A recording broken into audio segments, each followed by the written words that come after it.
rapport au petit film, en fait, comme on écrit par le temps au kino, on va faire simple. C'est sous forme plus de reportage documentaire. Juste, on va prendre quelques images de la répétition. Éventuellement, si vous voulez bien, que l'un d'entre vous raconte l'histoire qui rompt face caméra.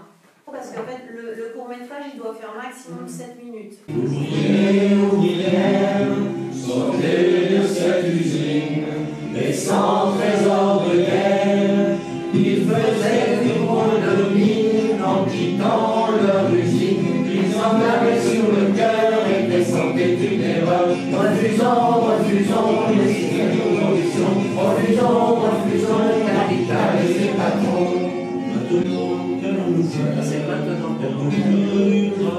Alors dans les années 60, les patrons décentralisent les usines. Ils partent de la région parisienne, des grandes villes, pour aller à la campagne. Les ouvriers sont beaucoup moins chers, ce sont d'anciens paysans, souvent, qui ont perdu leur travail. Alors l'usine Piron, le père et fils Piron, quittent Vincennes en 1965. Ils viennent s'installer, mais alors c'est Zola. C'est des conditions de travail, c'est une usine qui fait des petites pièces pour l'automobile, pour Renault et Citroën. Et alors, des vieilles machines, des machines où on perd des doigts. On perd des doigts, des mains. Tous les ans, il y a des accidents de travail. Ils n'en peuvent vraiment plus. Jusqu'à ce que dans les années 70, arrive parmi les ouvriers professionnels un militant syndical. Et ce militant va aider à dire ça suffit. Et donc ils vont construire une section syndicale. CFDT à l'époque, c'est pas la même qu'aujourd'hui, évidemment. Et avec ce syndicat, ils vont commencer à résister. Et alors, ils s'attaquent à tout ce qui est sur les conditions de travail. Ils n'en veulent plus de doigts coupés. Jusqu'au jour où, finalement, le père Piron veut supprimer des emplois. Et alors, il fait dire à des ouvriers que ça va fermer. Alors là, c'est la révolte. En plus, c'est l'hiver au mois de décembre. Il n'y a même plus de chauffage, ils ne chauffent même plus.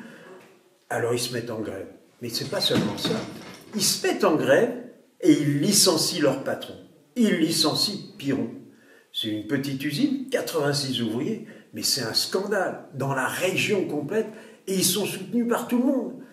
Ils occupent l'usine. Ils vont finir par être chassés par les policiers. Ils vont aller occuper la mairie. Ça ne va pas non plus. Ils négocient, ils occupent la salle des fêtes. Et ça va durer des mois. C'est une grève où il va y avoir des comités de soutien partout, jusqu'à Chartres, jusqu'à Alençon. Et ils vont organiser des meetings, un meeting de 1000 personnes à Bretonçelle, avec même des délégations qui viennent des ouvriers de l'IP. C'était un an avant la grève de l'IP, dont certains ont peut-être entendu parler. Et là, cette grève-là, elle va durer. Ils vont finir par arriver à faire lâcher.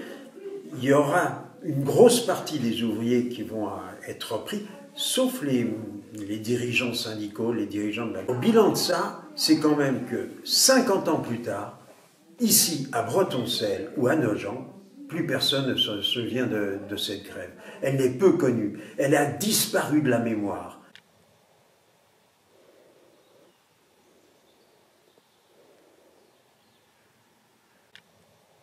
Refusons le système de production, refusons